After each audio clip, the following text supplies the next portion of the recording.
for joining us this side event at the COP16. Today we are discussing a critical and exciting topic, leveraging digital innovations for effective land restoration, showcasing advanced technologies and successful case studies. My name is Luisa Castro, and I am delighted to serve as your moderator today. I'm bringing my background in environmental engineering, and I'm passionate about fostering collaboration to combat desertification and restore lands globally. Before we begin, let me extend a warm welcome to our esteemed speakers and our audience, in person and online, of course. Thank you for making the time to engage in this vital conversation. Let's take a quick look at our agenda. We will start with short presentations from our three speakers, each focusing on innovative approaches to land restoration. Then we will follow with an interactive Q&A session. So now, let me introduce our remarkable panelists who bring a wealth of expertise and experience to today's discussion. Mr. Animesh Kumar, head of the UNDRR office in Bonn. Animesh leads global portfolios on climate action, disaster data, and monitoring for the Sendai framework and SDGs, among others. Mr. Wayne Watson, global engagement lead at Restart. Wayne has been pivotal in supporting over more than 220,000 nature restoration and regenerative farming projects worldwide and fosters global collaboration for impactful restorations. And Mr. Manish Parmar, a scientist at the Space Application Center of the Indian Space Research Organization with expertise in Earth observation and GIS for land degradation and restoration efforts in India. Let's dive into the presentations. Our first speaker, Mr. Animesh Kumar, who will share insights on leveraging disaster risk reduction, strategies, and digital innovations to combat land degradation. Animesh, the floor is yours. Thanks, Louisa. Perhaps I'll come here and speak, and that's it. Right. So, a very good afternoon, everyone. The second week of the COP16, and thanks, Louisa, as well for introducing and being here because I'm slightly not comfortable being on panels, like panels that don't have women. But glad you're here. So, in my presentation today, what I would do is to present on the flip side of land restoration. That if what happens if we don't do land restoration and what leads to land degradation, how do we monitor that? I would focus more on the data side of things. I would also focus on policy and pick up one topic of action, which is early warnings for all, which is a UN initiative, and bringing the two together. This is something which I was presenting and moderating a session earlier this day on the same pavilion. We have a very big sources of data on losses and damages, which is resultant from hazardous events, climate-related impacts, as well as disaster losses. This has been in existence for the last 30 years, since 1994. More than 100 countries, 113 in total, are currently using it. This goes down to the localized scale. So we have data at national and 3 administrative tiers below the national scale on data on all forms of hazards. And those all forms of hazards may include drought, desertification, land degradation, coastal erosion, and you can see some of the examples from different countries. The good part of this data is it's all government owned. So the governments at the national and local level collect these data and they report to us as part of the Sendai framework monitoring process, as well as SDGs 1, 11, and 13, for which we serve as a custodian organization. We understand that over the last 30 years, the data uses, the applications, and so on are increasing manifold. We have realized in the climate space, for example, the loss and damage agenda is evolving. There is a greater need to understand the differentiated impact of climate change as well as land degradation. More recently, we have the Fund for Responding to Loss and Damage, which has $750 million attached to it as of now. We have the Santiago Network on Loss and Damage that we host as part of UNFCCC process.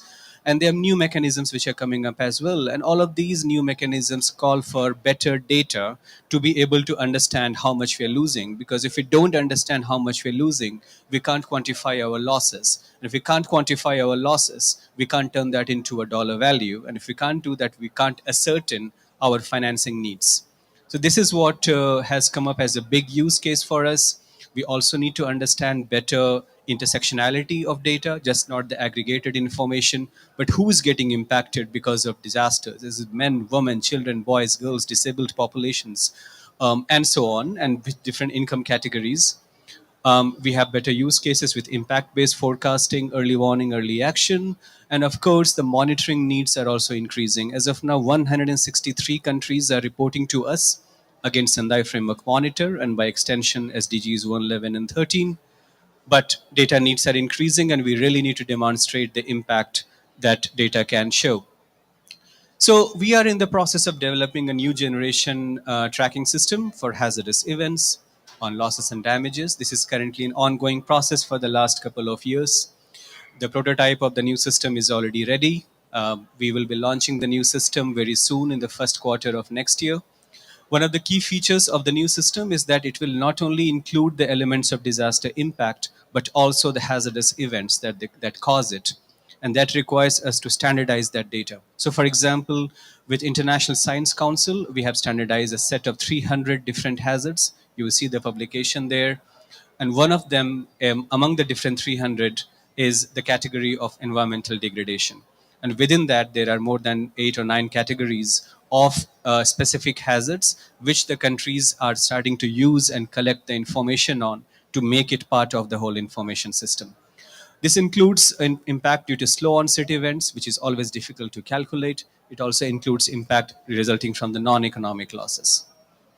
So, resulting from slow onset events, we also have the issues in land and forest degradation, desertification, which are among the 8 categories of slow onset events. And among the 4 categories of non economic losses, we also have loss of landscape, loss of ecosystem services, and so on.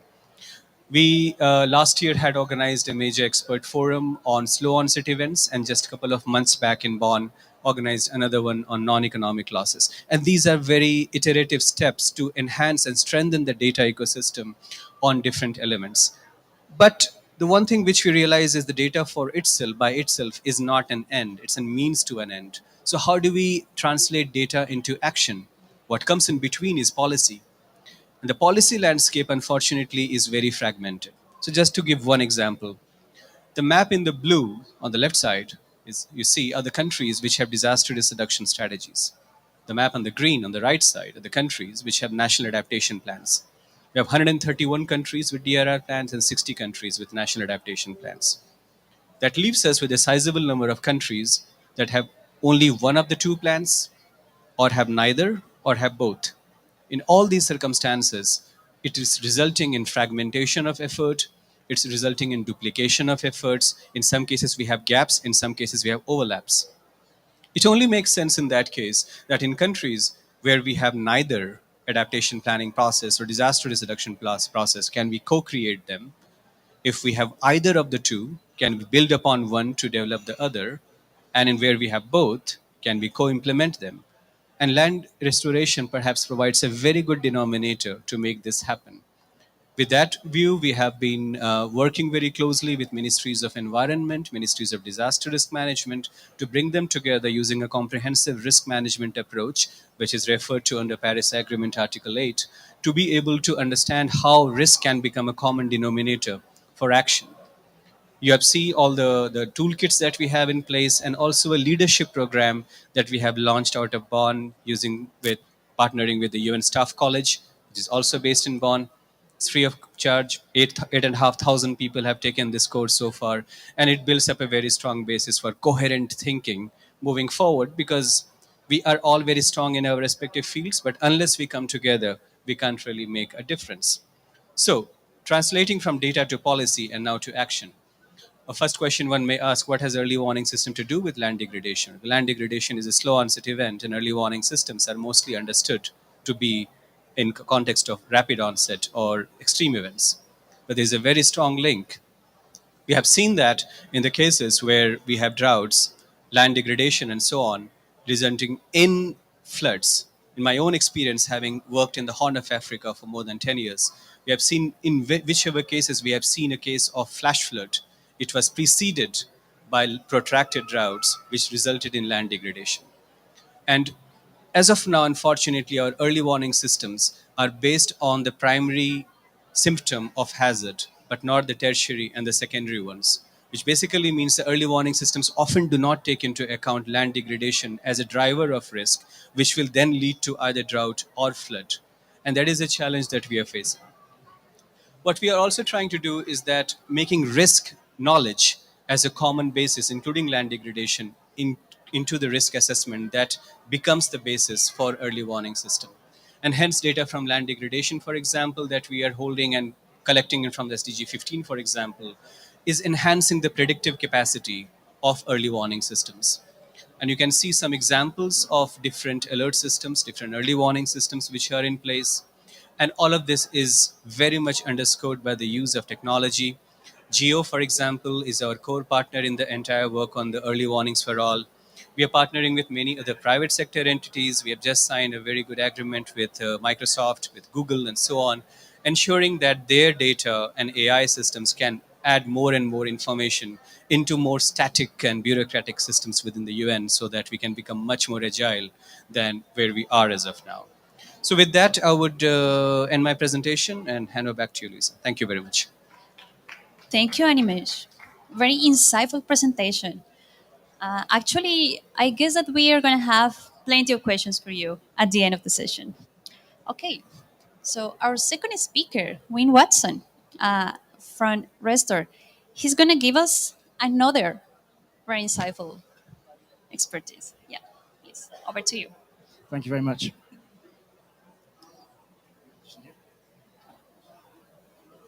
Okay, so Restore. I'm going to talk to you today about the Restore platform, delivering impact at scale. So to really just go through, I'm going to go through the background of Restore, talk about the Restore for Everyone platform, and then the Restore Enterprise, which we recently launched at New York Climate Week a few months back. So firstly, our mission statement. So we connect the global community of nature stewards to data, knowledge, resources, and markets for them to grow, while bringing increased transparency and trust in nature footprints to deliver positive impacts at scale. Now, just a bit on our impact. We have 220,000 nature sites on the platform, with 2,500 organizations using it. And to note, it's translated into 7 different languages, so we ensure that it has a wider reach as possible. Now, to go in a little bit of background, we were born out of the Crowther Lab. We were built by Google in the first place, and we operate as an NGO. So we're a registered charity registered in Switzerland. So when you first come into the Restore platform, you see something like this. And I do apologise. We do have projects in Australia and in Western America, but this is just the screen grab that I could take. So when you look at the platform, you see all these numbers and these pin drops. Essentially what they are, they're conservation and restoration sites or regenerative farming sites that have been uploaded by users from all over the world. Now, when Restore was first built, it was essentially this scientific platform with all these global data layers that were built within it. Essentially, so we could democratize the data in that sense where anyone and everyone could come into the platform and access these global data sets for free, and as well have them translated, because a lot of the scientific literature is always in English. So we wanted to democratize that in a sense. So we had this incredible platform that was built by Google, but we didn't have any users. So we embarked on this mission to get Restore out there as widely as possible, out there in the world as much as we could. And we did this by having a global team of engagement leads whose actually role is to connect up with local initiatives, and show them the platform, onboard them to the platform, and support them in that process. So when you go onto it, when you actually go into one of these pin drops, you can go on, it's open data, you can click on any of these sites, you get something that looks like this. So this is an example of a community-led project in Georgia called Das ISO. That line, that boundary is the area where they're working in, so that's called a polygon. The user then will add in a bit of a description about what they're doing at the site, and they'll add in some photos. Now, the way it works is when a user draws or uploads a polygon, it acts as a mold and it crops those data layers, and it gives you then these ecological insights about that particular site. So you can get ecological insights into water, or you can get ecological insights into carbon. So the top one is the evapotranspiration, and the bottom one is carbon sequestration and above ground vegetation. And most of this data has way back data, so you can see this goes back to 2002. So you can start measuring your efforts. So, for example, the water, the evapotranspiration measurement, this could be something that you could measure against if you're restoring degraded land. And what you would expect to see would be an upward lift in evapotranspiration, because that's movement of water through vegetation. Now, users come to the platform for many different reasons. Usually it's maybe to be a part of a community. Restoration can be a lonely place, as a lot of us may know. So it's a part to feel like they're a part of a network. We host community webinars once every couple of months where users come on, they exchange knowledge, they share contact information with each other. Others want to come in and just showcase their work. But the common denominator with most of these projects that we have on the platform is funding. And now, from a minimal product perspective, there's a donate button, like in the example here, the Destesizo example, which users can put on their profiles, and it links out to their own donation pages. Now, as you can imagine, the more we grow, like we have more users every day coming to the platform, the more resource intense this becomes to go and find projects to donate to. So as a next step forward, what we're doing now is we're starting to build portfolios of projects to fund based on different themes. So these themes could be around gender. So we could have women-led restoration projects, a portfolio for them, or youth-led or faith-led. We could then have projects, maybe they could be regionally based, or they could be based on what types of interventions they're doing. And then we're linking these portfolios to corporate impact funders. And this is a way we're helping to facilitate financial flows into the grassroots movement. And this is something that we will continue to explore and continue to kind of push forward next year. So the more we facilitate funds into grassroots projects, again, relating back to UNCCD, the greater chance we have of combating these aims around land degradation and obviously strengthening drought resilience. Sorry, I just skipped you.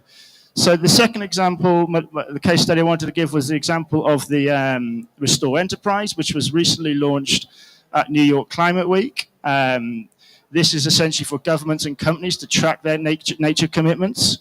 So the example that I have here is the Costa Rican government example, the FONAFIFA example, one of the partners of Restore. Just to kind of maybe brush over the story quickly, because I don't really have enough time to go into it too much, but about 30 years ago, deforestation rates were at a peak in Costa Rica. Now, instead of allowing this to continue and to increase land degradation, the Costa Rican government initiated a payment for ecosystem service program, where they were distributing wealth to the local landowners and to the local farmers to essentially reforest parts of their land. Now, the incredible thing about this story is, as nature recovered, so did the economy, because nature became a part of the cultural identity in Costa Rica, and it boomed industries like the food and the tourism industry. And it's a great example of when restoring and conserving nature becomes the economic viable option, you can't stop it from recovering across landscapes. Now, FONAFIFA, so they use Restore Enterprise as a way of gaining scientific information and tracking and reporting across portfolios of sites. So within this portfolio, there's about 2,500 sites, and they're then getting aggregated impact on carbon data. So that could be above ground carbon, it could be biomass carbon, or it could be the water data. And just to note, next to each of these data layers, there's an I button on the platform. If you click that I button, it actually takes you into where this data layer has been derived from, what scientific publication, the caveats and assumptions, the spatial resolutions, and the use and interpretations as well. Also, with this, they can go in at site level and kind of get the data on site level. Now, linking this to the UNCCD's land neutrality goals, companies and governments can use Restore data to help them track and measure efforts at combating land degradation and strengthening drought resilience. So at Restore, we have other partners using Restore in this method, like the WWF, Manulife, Salesforce, and UBS Optimus. So we are also calling for other governments and companies to do the same. Like we like to say that global restoration isn't just an environmental issue; it's a societal issue. And like the Costa Rican government, we need to find the ways of distributing wealth to those local land stewards who can find the regenerative and sustainable way where nature and us can thrive as one. So thank you very much. I look forward to maybe answering some questions a bit later. Thank you, Win, for this impactful presentation. Actually, I'm pretty curious about the platform. So at the end, we are gonna get, of course, more questions and answers for you. So now, let's open the floor for our last speaker, Dr. Manish Kumar. Thank you, Louisa. Okay. Good afternoon, all who are present in this pavilion. My name is Manish. I am working as a scientist at Indian Space Research Organization, and we as a team majorly are working on development of tools, methods, and techniques for monitoring and assessment of land degradation as well as land restoration in many ways. So, talking about agenda of today's talk, we'll give a brief about the background of work we are doing, followed by the concept of land degradation vulnerability, and also we'll touch upon the analysis part of it, and then we will discuss about how this outcome of land degradation vulnerability opens up the directions for finding opportunities for land restoration, and what are the methods or steps we can adopt for generating action plans for land restoration, and a couple of case studies, outcome of case studies I'll be presenting here, which we have been doing with G20 GLI team for quite some time now. So to just give a brief about our work, so majorly we are using Earth observation data, and with the help of GIS analysis, we are into the monitoring and mapping of land degradation and restoration activities happening on the ground, using majorly EO and the geospatial tools. We are also into development of modeling models for land degradation vulnerability assessment, and also the development of methods for preparation of action plan for land restoration activities. The base of our work is majorly Earth observation data and the associated analysis, but in together we also heavily rely on the ancillary data, ancillary information, and also the field data.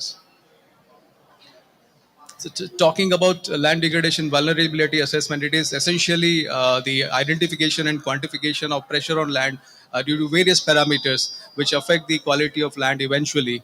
And the major proximate causes could be, let's say, demographic pressure, climatic factors, or biophysical factors. And there exists a very complex relationship between, let us say, the socio-economic development and let's say, the land degradation and the climatic variation, the various climatic scenarios which are present in for a particular geography.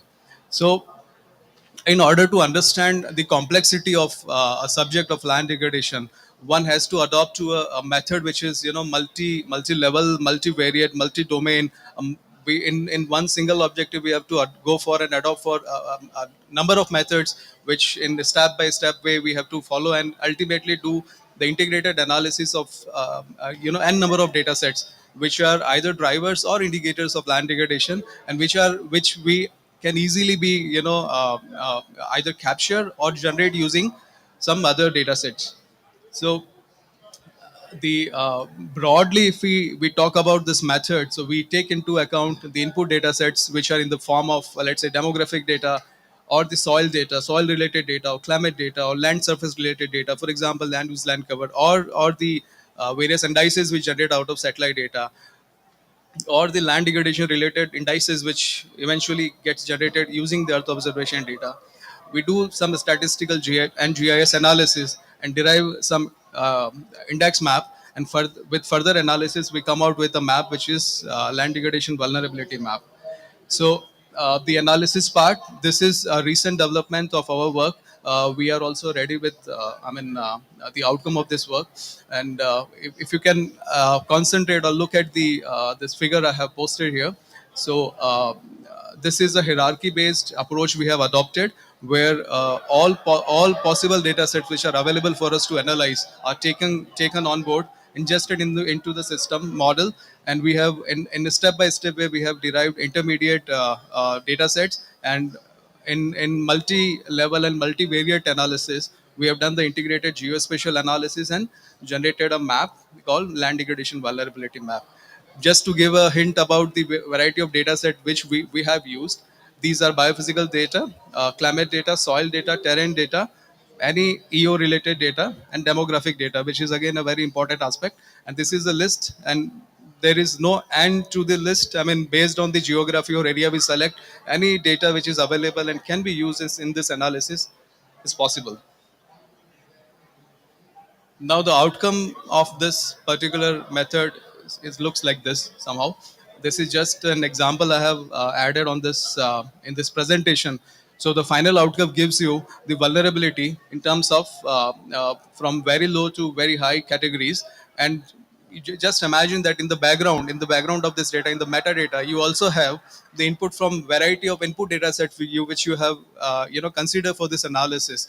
So when you select a zone, a relatively small zone, you know that which are the major factors or indicators which are reason behind the high or low vulnerability.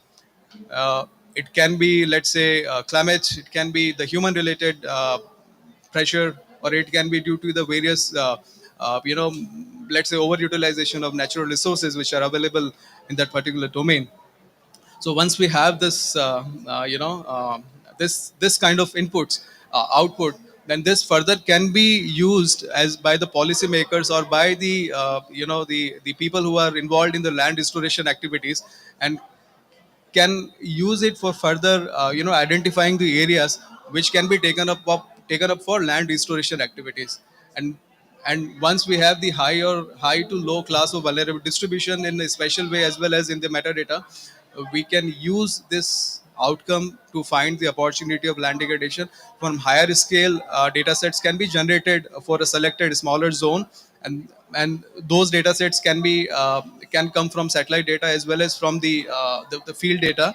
And then further geospatial integrated analysis can be attempted, and the final outcome can be analyzed in order to suggest various variety of action plans for land restoration. Majorly falls under four categories as we have been doing it. These are the land management, water management, soil management, and social management. When we do this integration, we in the metadata we get a table like this where all the parameters are identified for each and every single polygon we use for analysis, and based on the combination of various properties, we can uh, suggest an action plan. So we have spent a good amount of time in carrying out land degradation vulnerability assessment for two countries, that is Mauritania and Mexico. So this is the outcome of Mauritania study we have carried out, where the distribution of high to low vulnerability assessment is given. We were also very surprised to see some positive trend in the upper part of this highlighted color polygon. And based on our some literature studies, we have seen that there have been very good steps from the government towards increasing the the green cover in the area. And we also could find the very good correlation between the increase in vegetation and also the rainfall data. Similarly, we have attempted the same work for Mexico. This is the result we have for Mexico. And of course, I mean, this is all done with the help of the open source data, which we could use for analysis. And further improvisations are, yes, definitely possible here. So I will end my presentation like with this. These are some of the recent publications we have. You can access this online. These are available on the websites of Indian Space Research Organization.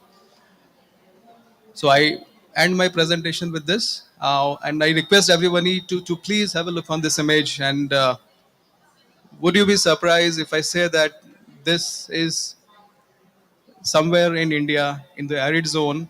This is a sand dune over which the wheat has been grown.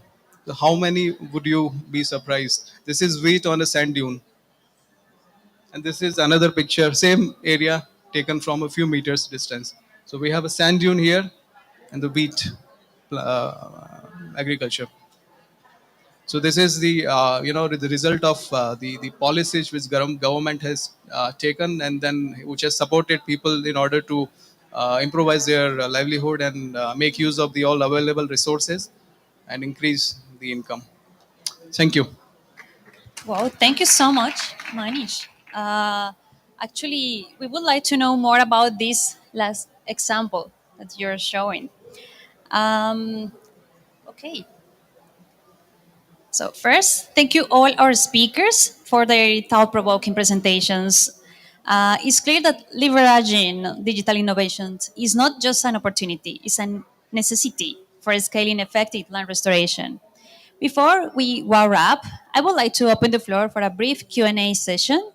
This is your opportunity to engage directly with our speakers, ask questions, and share your insights related to today's discussion. Please feel free to raise your hand. Um, Let us know if we have some questions from the audience. Okay. Hello, my name is Chehek and I'm from India. I just wanted to ask this questions related to AI, so I'm okay if anybody is willing to answer. So, what are the main challenges in integrating AI tools with traditional knowledge system, especially in communities where land degradation has deep-rooted social and cultural dimensions? So, it's more in terms of basis of the practices that we do in India.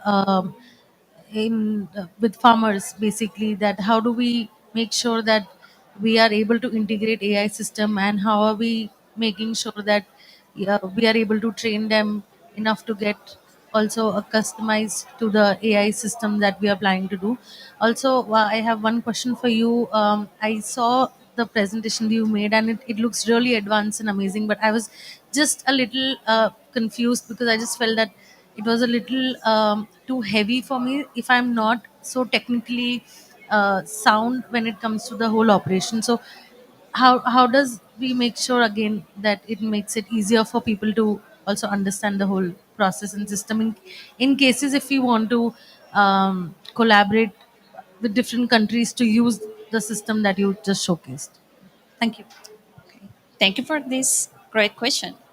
So the first one.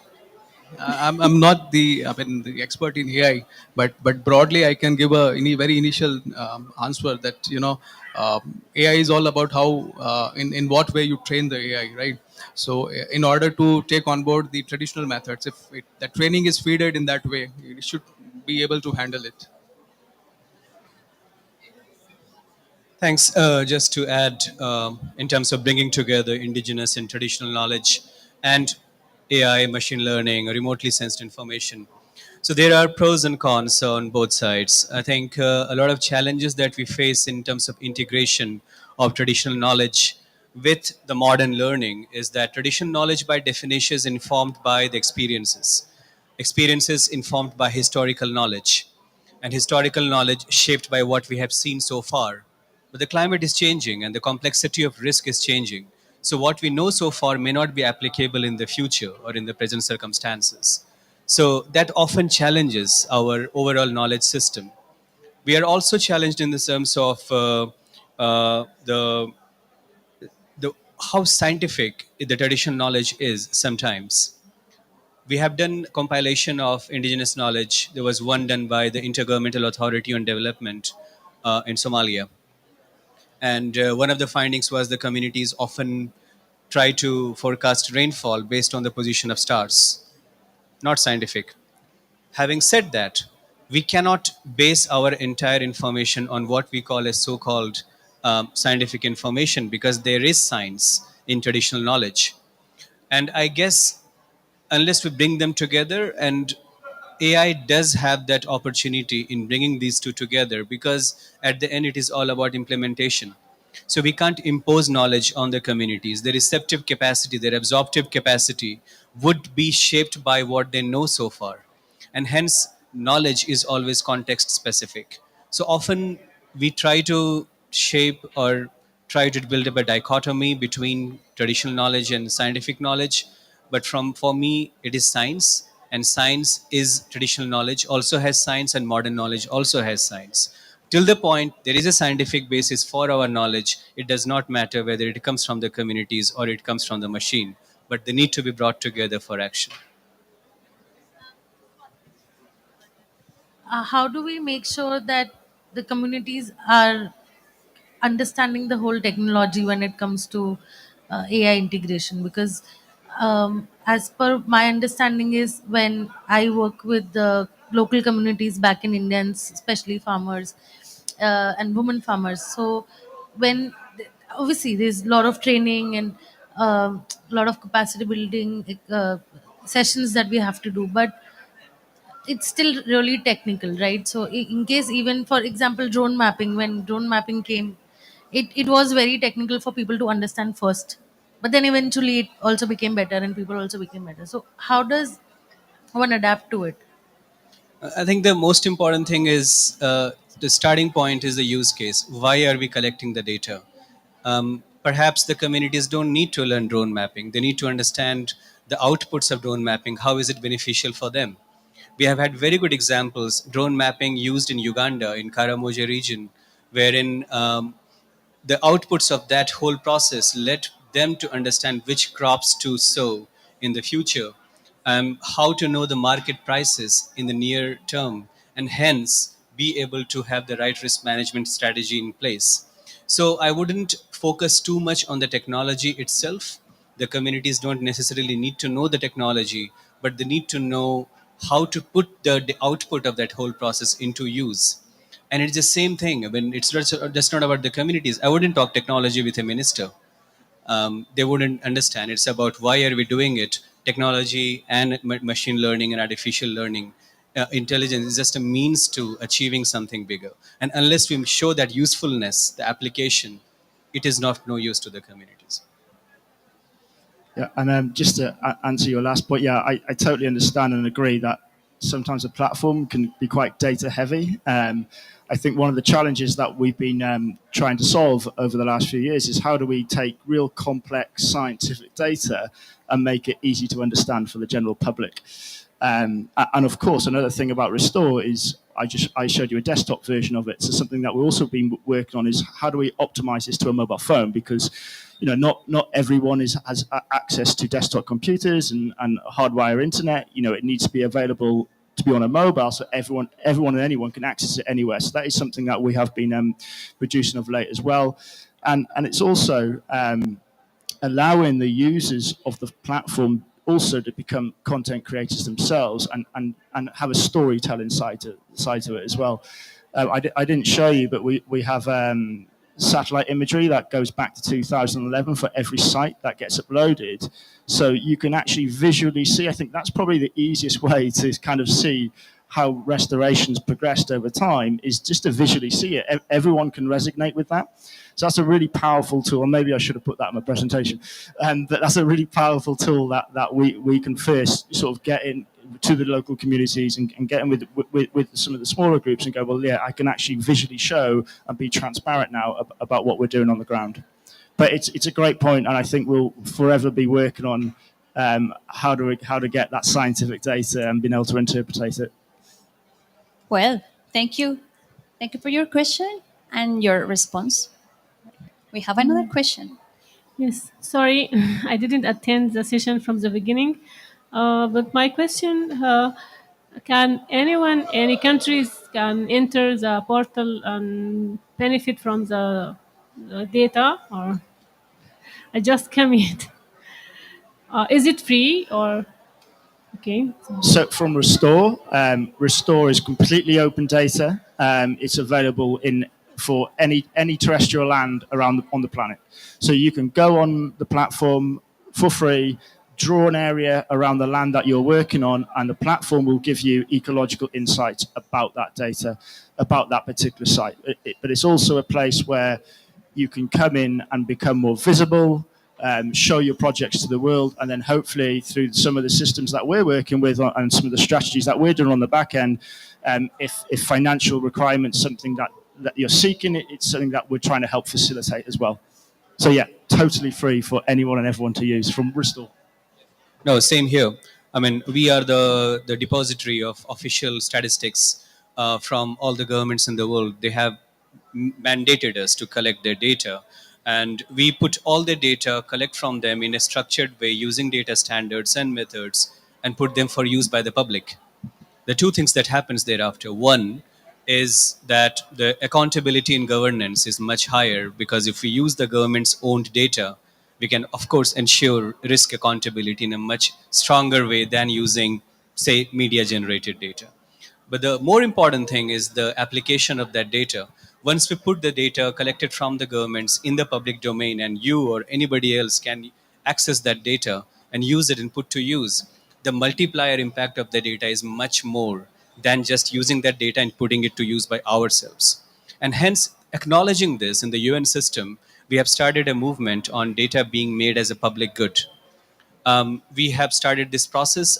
Soon you will hear more and more from the governments about this. This is being turned into a regulatory mechanism, and the governments will soon agree in the UN General Assembly.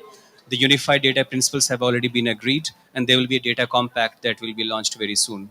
And that data compact will then become the basis for making data as a public good. So once we acknowledge data is a public good, then sky is the limit to which one can actually use it. But all the data so far we have shown and being discussed is all in the public domain. Well, thank you so much. Yeah. So I mean, data is not a problem in now. I mean, from all the space agencies have made their data available to public with some very limited restrictions. I mean, in India, for example, data up to 5 meters spatial resolution is available for anybody to download and use. In addition, we also have a variety of satellite derived indices of satellite derived information, for example, the soil moisture related information, or some vegetation indices related information. So, all major space agencies across the globe have made such data sets available for anybody to download and use. And we also have this Google Earth Engine platform where you can, in a very efficient and faster way, you can do a little bit of programming and get the result you seek with all the data available at without any hustle bustle. Thank you so much. Manish, by the way, what are the main challenges and difficulties that you have to face to develop this land degradation vulnerability assessment? The I mean, I have been working on land degradation for more than 10 years now. And then the major problem we face is the availability of reliable information, the accurate information, because the outcome, what we are generating, we always say that it can be used by policymakers and decision takers for taking further steps which are towards, let's say, arresting land degradation and restoring the land. So I mean, having a reliable and the high quality data is has been a challenge. And when we do work in our office, we spend a lot of time in generating those information, because let's say we are going. I mean, with time we are going towards generating high resolution information, which can be used for this integrated analysis I've spoken about. The other challenge I face is, I mean, in general, it's a question I face from during many meetings, that the outcome is always in qualitative way. It's either good or bad, but how do you validate this? This has been a standard question in many forums, and we have been working on developing a method to validate the outcome we have, because so far we have not been successful in deriving a result which is quantitative in nature. We either say it is things are becoming good or things are becoming bad. So recently we have an ongoing project where we are emphasizing on developing a mechanism where we are in fact in a very good progress, and with the help of some ground observations, we are developing a mechanism to validate the outcome of the work we are doing. Thank you Thank you. so much. We have another question. Good afternoon, or is it evening? I don't know really. So just let me put it good afternoon and evening and morning because we are not in the same level. My name is Balkisa Bashir, and I work for indigenous and marginalized communities in semi-arid and arid zone in Africa, especially in Kenya and Somalia. My question is, how can we trust technologies? Sometimes it fails. What backup planning do you have after it fails? Secondly, people are not trusting, especially the indigenous communities. They're not aware of technologies.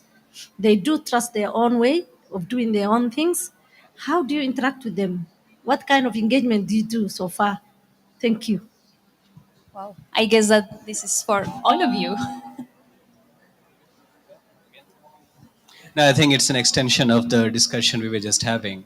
I think part of it is the data being collected from the communities, how can also be used to interpret the information that is remotely generated. Often we try to do it in isolation and we miserably fail. So you just collect, and perhaps you know much better than any of us here, the remotely collected data in isolation can be very dangerous if we interpret it without putting it in context. And I guess that's where the community knowledge comes into being. We have very good, in the context of land, it becomes very interesting because the region or place you come from has a lot of lessons to share on how to identify migration routes, for example. How does climate mobility charters take place in the whole region, in the whole part, say Turkana part of northern Kenya, Moyale of northern Kenya, or the Somalia and the Webeshebele River, and so on. I think there's a lot of knowledge which is in store because of the hardships, the harsh environment, in the moisture scarce environment in which the communities operate, has a lot of lessons to share for land restoration moving forward. What is also very important is that the new knowledge which is coming in is rooted through them as well. Perhaps the most important part of this whole equation would be the community leaders, because the community leaders have very high regard in that part of the region where you come from. And I think the engagement of the community leaders in the decision making processes, in the governance, perhaps could be a game changer in the region. It is happening to a great extent, I guess. The Hunger Safety Net program in northern Kenya is a good example. I think some of us might be aware of it. Also, the Merit program in eastern Ethiopia is a good example of how the communities are being engaged. I guess the indigenous communities also have an agency now in the context of the governance processes. And the safety net program could be a very good vehicle to make the use of that knowledge and turn that into action over time. It's a complicated topic. As I said, climate is changing, risk is becoming more and more complex, but I guess it needs to come together through better governance processes. Wow, thank you so much for this question and this response. Actually, I have another question for Win. We have had many different initiatives that they have come and they have asked, hey, I really want to showcase my initiative. So, what would you say that is the first approach if they want to showcase their projects in Restore? Yeah, well, Restore, I think the beauty of Restore is that it's open data. So it's like freely accessible. We've built the platform so it's intuitive as possible to be able to add your initiative to the actual platform itself. So it's completely free to create an account. And then all initiative actually has to do is draw a boundary around the area that their initiative's working in. And then they can automatically save that to the platform. They then become visible to the public. And then we ask and we encourage initiatives then to be as transparent as possible about what they're doing.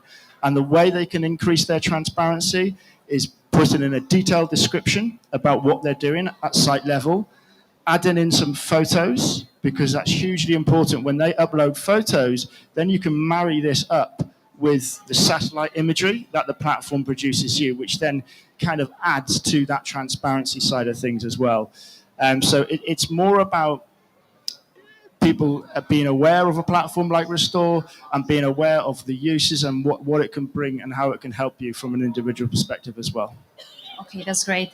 And are you using any social media to spread the information to, yeah, reproduce the information? Yeah, we have an incredible communications team where and you know we're lucky enough to have some incredible partners that have worked with us over the last few years. Like we're a partner of the UN Decade of Ecosystem Restoration as well.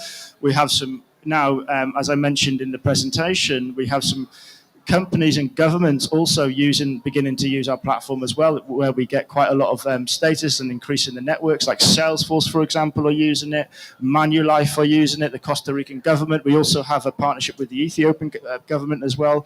So, we've only really been live for 3 years, and we've managed to grow to 220,000 projects on the platform. So slowly we're getting out there, and momentum is building. Yep. Thank you so much for that response. Do we have another question from the audience? No? Okay, I have one of the last questions for Manish. Okay, this land degradation vulnerability assessment is a multivariable analysis. What would you say that is, the top three of the most important variables in this analysis? I mean, based on our work and also the field surveys we have carried out, I think the human-induced factors are very critical, which has to be taken into account while doing any such analysis. And the impact of human footprint is something which we need to measure in one way or other, which has a very larger footprint compared to the let's say it's not limited to the urban areas, but it has a very wider spread of it. So I mean, human induced factors and the practices associated with human activities are very critical, and we are trying to put more and more efforts towards improvising in measuring the footprint of such activities. So that is a very critical and important factor, I assume. Then the commercial aspects of let's say I give example of this agriculture, and within agriculture the areas where commercial agricultures are taking place, where let's say for a given year 2 or 3 or even 4 crops are being taken.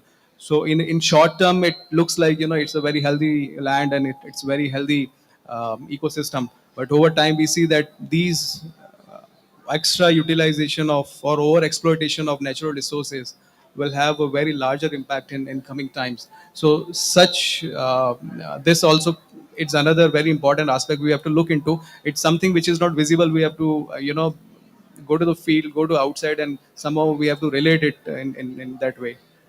Thank you so much, Manish. Animesh, I have one more question for you. More than 100 countries are reporting to you in the ERR. So, do you have any strategy to harmonize all of those information? Do you have an information hub to manage all of this data? What is your strategy? Yeah, so it's actually 163 countries reporting on the SDG and Sendai, and 113 countries that actually have the database to collect from the lower strata on the administrative parts of the country, three administrative tiers below the country. Um, what we are doing as of now is that scaling up has been always a challenge. But what we are doing is to harmonize data standards. If we approach things from a governance point of view, that is the key limitation of data ecosystem. We often approach it from the wrong side, the technical side. The technical side of data is the easiest things to manage. It's the governance of data, which is the more challenging part. This includes sharing of data within and across countries. Most countries do not have a data sharing protocol. We just did I was in Maldives some time back, and we did an analysis of the kind of data we need in the country, and we found that that country has every data we need in the country, but none of the ministries knew that the other ministry also has this data. And in sum total, we know exactly the overview of the country, but there is no data sharing protocol in the country. So data sharing becomes a bit of a challenge, and that's where data governance becomes very important. The second part is the data standards. We collect data in a very organic way across countries, very good, but then you can't compare. You can't compare across time, you can't compare across space, you can't compare across countries. So how do we get a global overview of the challenge? When we do the SDG monitoring, for example, we have to combine all the data across 160 countries into one format to be able to tell the world this is where we are. But if every country has followed its own data standard and method, we cannot do that. And hence, harmonization of data standards and methods is another way of managing this whole issue. But then that requires the intergovernmental backing. What we are doing under the UN General Assembly is not what's happening under the UN Statistical Commission. So we at the global level have started a conversation between the Statistical Commission and the UNGA, which then translates into the country level between the national ministries and the national statistical offices. Unless we bring the national statistical offices, which are the custodian of data in every country, we will not be able to move forward, no matter how much and how good quality of data we collect. So those are some of the nuances to which are the more boring part of data collection process. But if we don't do that, we can't really scale up moving forward. Okay, thank you so much for that insightful response. We have one more question. Yeah, thank you very much for the presentation. My name is Abdulsalam El-Vidali. Just for the land degradation framework you presented, do you think there's a way to really predict based on this framework you show? Because we know what will happen in terms of precipitation, temperature, because the biophysical indicator somehow we can predict even the socioeconomic. Do you think we can rely on this framework you presented to predict this land degradation is not even at a global scale? Yes, uh, this is a challenge we have taken in our office, and we have been at a very early stage of doing this. But when we look at the methodology which does the job of vulnerability assessment, it is partially linked with the prediction also. It tells us the pressure which are being put on land through variety of input data sets, be it socioeconomic data, demographic data. We can also include the livestock pressure which is resulting on land. We have the climate related information. We have the overall land use, land cover practices related, and the changes which are taking place over time. So when we do this integration, so partially the outcome which we have, it is though it is, we call it is a vulnerability assessment. It also partially tells us the early warning about the areas which are under high pressure and are more vulnerable towards the land degradation in coming years. I mean, wherever we see this, let's say low or medium vulnerability, those are again very under a pressure and are vulnerable for more land degradation to occur in coming years. For early warning, again, we have taken up this problem in our work setup, and we are trying at very early stage to come out with a framework where more and more data sets are going to be attached to this method, and then maybe some robustness is to be added in this the method we have. And yes, we in maybe in few years time we will come out with something like early warning system of land degradation. Thank you so much. Maybe last question for animation about your reporting system. As you know, most of the SDGs, at national level, some policy makers at subnational level are asking, can we really, do you think in the coming years, can we really be able to inform people or go down to subnational level and report SDGs? At the end, the data actually comes from the people. I mean, the kind of SDGs and targets we are responsible for, we are the custodians of under SDG 1, 11, and in particular 13. Um, except for a couple of indicators, majority of the data are very people centric in terms of, for example, number of people getting affected because of disasters. It has to come from the local, and it goes up from the local level at the point of impact of the disaster upwards to the national level, and then it is harmonized and then reported back to us. The database I was showing earlier is actually event by event. So for each event, we already have the records. And the challenge so far has been that we have not been able to collect data for the slow onset events like land degradation so well. Very few countries have done that. But now, because we have a data standard for land degradation, including through SDG 15, that is being made part of the whole process. So the bottom up approach has always been there. We have 7,500 event on an average per country being recorded as of now, which makes around a million events. But then the issue has always been that we don't calculate slow onset event as an event, because there's no point of when did event started, when did it end.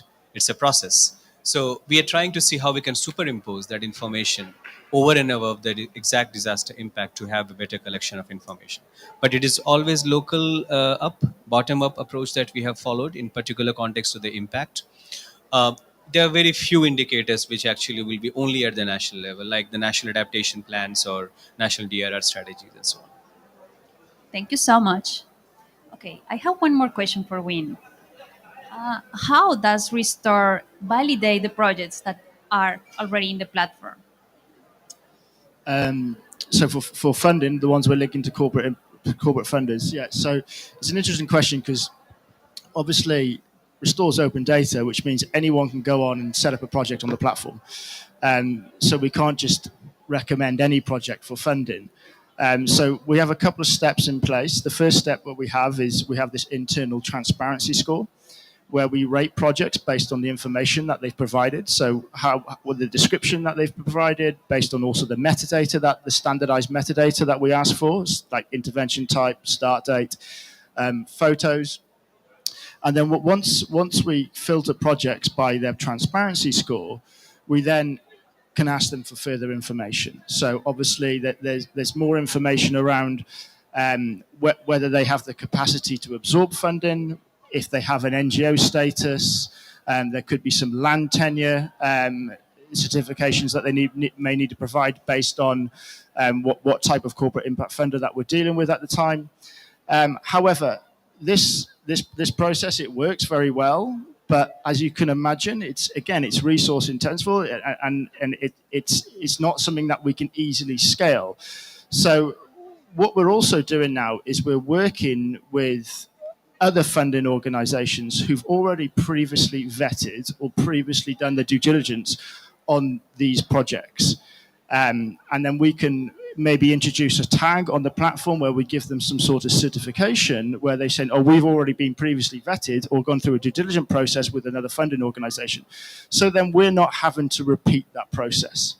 So then what we can do is that we can help facilitate these flows into those projects at a faster rate. So this is something that we've started to do, and it's something that we will continue to adopt in hopefully now moving to 2025 and 2026 and really start ramping up and increasing these financial flows into these projects. Thank you so much. We have one more question from the audience. My team is leading on the information management for the G20 Global Land Initiative. And one of the main goals is to really track land restoration at a global scale. In your presentation, you mentioned you have collected around 20,000 restored land or sites. Can you really report on that? Do you have other indicators or only the boundary of those sites? Because we need really to track at a global scale the restored land. So I'm wondering if you have a system in the place that we can use to verify those sites.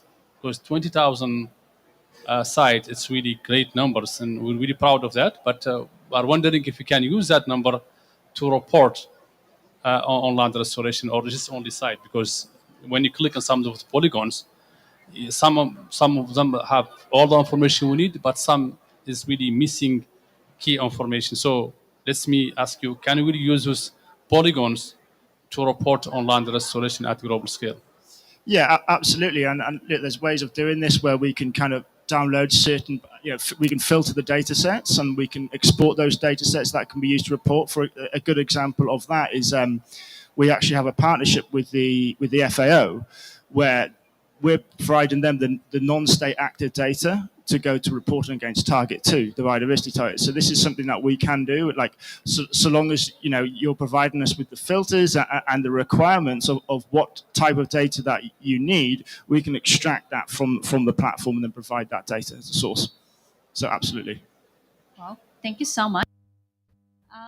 On behalf of the G20 team, thank you all our speakers and thank you to the audience.